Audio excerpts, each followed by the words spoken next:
Welcome back to my YouTube channel. कैसे हैं आप सब? कैसी रही आपकी गुड मॉर्निंग? मेरी तो गुड मॉर्निंग हो चुकी है और मेरा डेली रूटीन का जो मैं करती हूँ वो सब भी हो चुका है। आज मैंने आपसे कहा था कि मैं आपको उत्तराखंड के बारे में थोड़ा बहुत बताऊँगी। वैसे तो उत्तराखंड के लिए जितना बोलो शब्द ही कम पड़ जाते हैं, पर थोड़ा बहुत फिर भी बताऊँगी। तो कल मैं बता नहीं पाई थी कल मुझे अर्जेंट कुछ था, तो इसीलिए सॉरी गाइस उसके लिए। आज बताती हूँ आपको, ठीक है? तो तैयार हैं आप सुनने के लिए गाइस? रेडी? तो उत्तराखंड मतलब उत्तराखंड को देवभूमि क्यों कहा जाता है, सबसे पहले ये बताइए। देखिए, उत्तराखंड मतलब पूरे भारत में बहुत सारे महान ऋषियों ने, बहुत सारे महान लोगों ने जन्म लिया, लेकिन हमारे उत्तराखंड को ही देवभूमि होने का गौरव प्राप्त हुआ। तो सोचिए सबसे पहली बात तो हिमालय की तलहटी में बसा हुआ है, मतलब यहाँ शिव जी का ससुराल है। दक्ष प्रजापति नगर, सती कुंड हरिद्वार में है, आपको पता ही होगा। नहीं पता तो कोई बात नहीं, आप जान जाइए। तो हरिद्वार में है। और शिव जी का ससुराल त्रियुगी नारायण मतलब जो गांव है वो भी हमारे उत्तराखंड के रुद्रप्रयाग ज़िले में है, ठीक है? तो त्रियुगी नारायण में जहाँ शिव पार्वती जी का शुभ विवाह हुआ था, तो शिव जी का ससुराल है। मतलब इतना कुछ है। और ऊपर से यहाँ बहुत सारे महान ऋषियों ने मतलब महान ऋषियों ने यहीं तप किया, यहाँ आते थे सब तपस्या के। अब देखो बाबा रामदेव जी को ही देख लो, कहाँ आके बसे, हरियाणा के थे वो। पूरे भारत में वो सिर्फ यहीं आए, हरिद्वार उत्तराखंड में। तो मतलब जो भी होता है, जितने भी महान ऋषि थे वो सब यहाँ आए हमारे उत्तराखंड में। उन्होंने मतलब यहाँ तपस्या की, इसे तपोभूमि बनाया, इसे दिव्य भूमि बनाया। यहाँ तक कि पांडव और कौरव मतलब पांडव भी यहीं आए थे। पांडव और कौरवों के वंशज भी यहाँ रहते हैं, बताऊँगी अभी आगे। पांडव भी यहीं आए थे अपने अज्ञातवास में। मतलब बहुत कुछ, इतने ऋषियों ने यहाँ तपस्या की, बल्कि कुछ ऋषियों तो ऐसे हैं उन्होंने ईश्वर की प्राप्ति भी यहीं से की यहाँ तप करके, इतनी तपस्या करके, सैकड़ों सालों की तपस्या की। ऐसे नहीं कि 2 मिनट किया बस हो गया, सैकड़ों सालों की तपस्या की मेहनत का फल है ये। और ऊपर से हमारे शिव जी की बनाई हुई हमारे शिव जी का ससुराल। तो ये हमारी देवभूमि है, क्योंकि बहुत सारे पवित्र नदियाँ हैं। सबसे पहले बात करते हैं उत्तराखंड मतलब कैसे शुरुआत हुई। ये देखिए, पहले ये यूपी का हिस्सा था, उत्तर प्रदेश का, आप जानते ही होंगे। पहले ये उत्तर प्रदेश का हिस्सा था। तो कई वर्षों के आंदोलन से, इतने वर्षों का आंदोलन किया यहाँ के लोगों ने, तब जाके सन 2000 में 9 नवंबर 2000 को हमारे उत्तराखंड को अलग स्टेट, अलग राज्य का दर्जा प्राप्त हुआ। और सन 2000 से 2006 तक ये उत्तरांचल के नाम से जाना जाता था। फिर यहाँ के स्थानीय लोगों की भावनाओं को ध्यान में रखते हुए सन 2007 यानी कि जनवरी 2007 से इसे उत्तराखंड का नाम दिया गया। उत्तराखंड क्यों कहते हैं? हिंदी और संस्कृत में इसका अर्थ है कि उत्तरी क्षेत्र, मतलब भारत का उत्तरी क्षेत्र, तो या फिर उत्तर का भाग, मतलब उत्तर का भाग, इसीलिए इसे उत्तराखंड कहा गया। तो ये सब है, तो उत्तराखंड के नाम से है, तब से प्रसिद्ध। और उत्तराखंड जो इसकी सीमाएं लगती है, ऊपर तिब्बत से लगता है, ठीक है? मतलब उत्तर में तिब्बत से लगता है, पूर्व में नेपाल से, पश्चिम में हिमाचल प्रदेश से और दक्षिण में उत्तर प्रदेश से। ये इसकी सीमाएं लगती हैं, ठीक है? तो ये सब आपको पता है। और उत्तराखंड के 13 ज़िले आपको पता ही है। और ये पहले क्या था, केदारखंड, मानसखंड ऐसे था 2 भागों में। अब ये 2 भाग, केदारखंड जो हो गया वो गढ़वाल मंडल में हो गया, गढ़वाल, और जो मानसखंड है वो कुमाऊं मंडल। तो केदारखंड यानी कि गढ़वाल मंडल, तो गढ़वाल मंडल में क्या है, मतलब 2 भागों में विभाजित है। ये 2 भाग है मतलब इसके, हमारे उत्तराखंड के, गढ़वाली और कुमाऊनी। तो गढ़वाल मतलब मुख्यतः जो है वो है। तो गढ़वाली में क्या है, गढ़वाल मंडल में, कुमाऊं मंडल की बात करते हैं सबसे पहले। कुमाऊं मंडल में 6 ज़िले आते हैं, उधम सिंह नगर, ठीक है, नैनीताल, चंपावत, पिथौरागढ़, अल्मोड़ा, बागेश्वर। और 7 ज़िले आते हैं हमारे किस पे, बताइए गाइस? भूल गए? पौड़ी, यानी कि हमारे गढ़वाल मंडल में सबसे पहला है पौड़ी गढ़वाल, फिर है टेरी गढ़वाल, फिर है हमारा देहरादून, हमारा हरिद्वार, उत्तरकाशी, हमारा चमोली, हमारा रुद्रप्रयाग। रुद्रप्रयाग में तो आप जानते ही हैं शिव जी का ससुराल भी है, तो आज भी वो मंदिर वहाँ पे है। और जो वहाँ पे वो हवन है, हवन कुंड है, जहाँ उन्होंने 7 फेरे लिए थे, वहाँ आज भी वो लौ जलती रहती है, पता ही होगा आप सबको। तो ये सब हमारे उत्तराखंड के बारे में, ठीक है। मतलब हिमालय की तलहटी में, हिमालय की गोद में ही बसे हुए हैं हम उत्तराखंड वासी। तो ऐसे ऐसे है। और यहाँ के मतलब बहुत सारे लोगों ने, कई लोगों ने यहाँ अपना योगदान देके भारत के विकास में, उन्नति में अपना सहयोग दिया है। अब अजीत डोभाल जी को ही देख लीजिए, NS से अजीत डोभाल जी हैं जो हमारे, उन्हें तो आप जानते ही होंगे। सो वो भी हमारे उत्तराखंड पौड़ी गढ़वाल से हैं, जानते ही हैं। सो ऐसे ऐसे है। बाकी ऋषि मुनियों ने यहाँ इतना सब कुछ किया, पांडव भी यहाँ आए। और हाँ, जो मैं बता रही थी, कौरव और पांडवों के वंशज कलाप गांव, आप बहुत कम लोग जानते हैं। ऐसे कलाप गांव जो है हमारा, यहाँ नहीं है, बताऊंगी कहाँ है। देहरादून से 210 किलोमीटर की दूरी पर है और दिल्ली से 450 किलोमीटर की दूरी पर कलाप गांव है, जो कि बाकी जगहों से कटा हुआ है। तो यहाँ के लोगों की जीविका जो खाना पीना है, अपना जीना, ज़िंदगी कैसे जीना है, आजीविका जो भी है इनका, वो सब खेती पे या फिर ये खुद ही करते हैं। जो कुछ करते हैं, इनका बाहर से वैसा कुछ है नहीं। तो यहाँ क्या हुआ था, ये टंस घाटी पे है, टंस घाटी, टंस जो पूरी घाटी है वहाँ पे ये मौजूद है, ये कलाप गांव। और जो टंस घाटी है, यहीं पे इसे महाभारत की जन्मभूमि भी कहा जाता है। और महाभारत और रामायण का इससे वो लगाया जाता है। तो इसीलिए यहाँ के लोग जो हैं अपने आप को कौरवों और पांडवों के वंशज कहते हैं, ठीक है गाइस। तो कौरवों पांडवों के वंशज होने की वजह से यहाँ देखो एक कर्ण मंदिर भी है, कर्ण मंदिर है। इसीलिए यहाँ हर 10 साल में कर्ण महाराज उत्सव भी मनाया जाता है। और जनवरी में यहाँ पर पांडव नृत्य भी होता है, जिसमें महाभारत की कथाएं दिखाई जाती हैं। तो ये रहा हमारा कलाप गांव।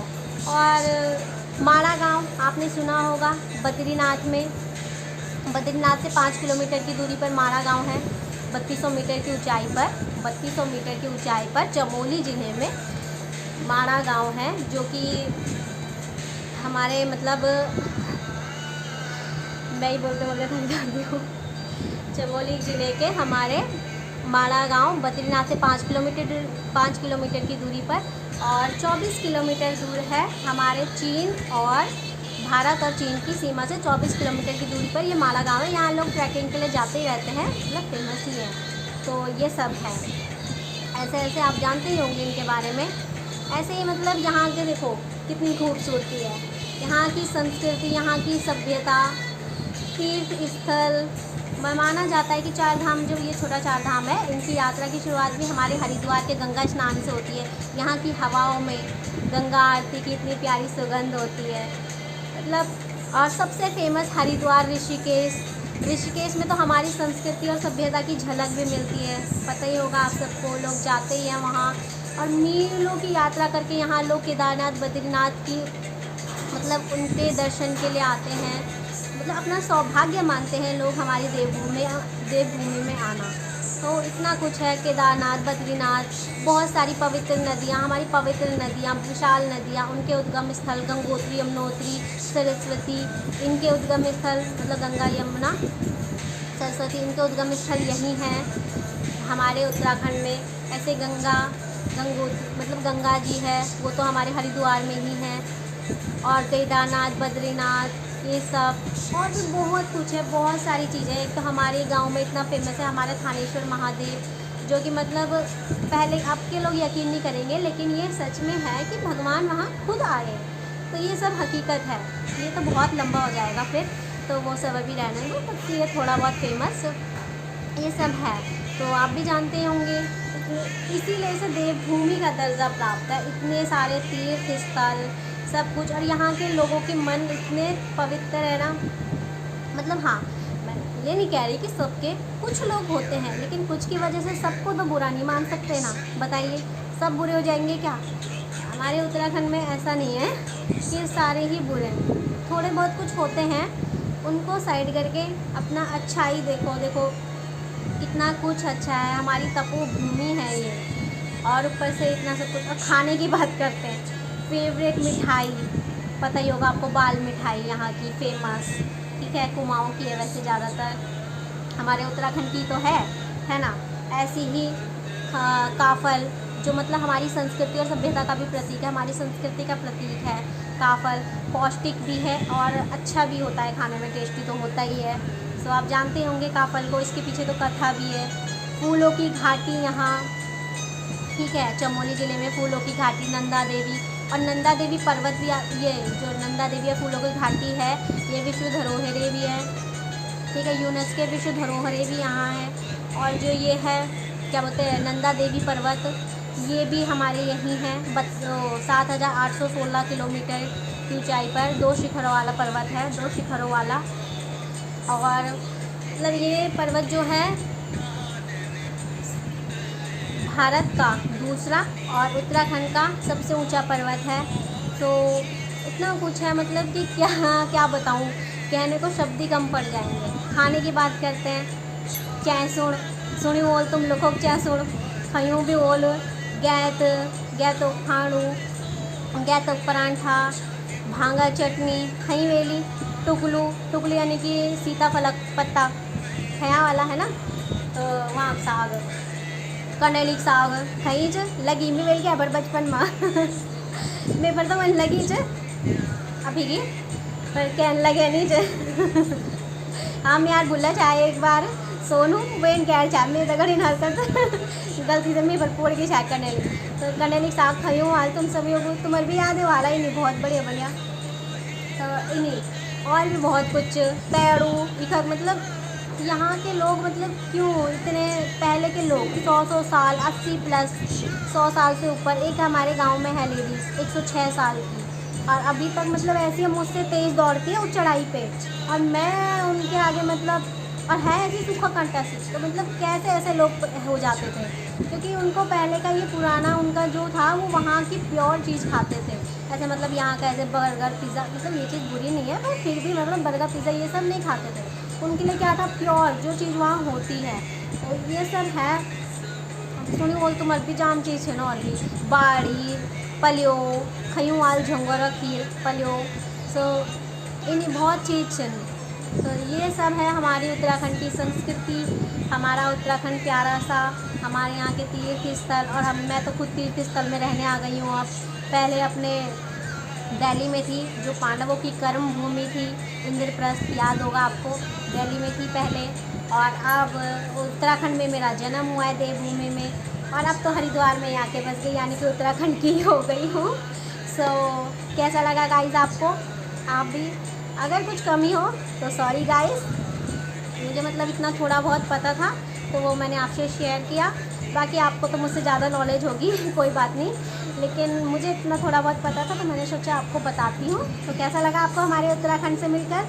वैसे इसके लिए तो जितने बोला जाए तो शब्द कम पड़ते हैं। यहाँ का मतलब इतना कुछ है, इतने लोगों ने यहाँ के पेड़ बचाने के लिए, यहाँ के पर्यावरण को बचाने के लिए इतना आंदोलन किया, इतना कुछ किया है, मतलब संघर्ष से ही हमारे ये उत्तराखंड ऐसे, और महान ऋषियों की तपस्या से ये हमारी तपोभूमि, ये देवभूमि बनी है। और गंगा जी भी यहाँ तपस्या से ही आई हैं, ऐसे ही नहीं आई, आप जानते ही होंगे।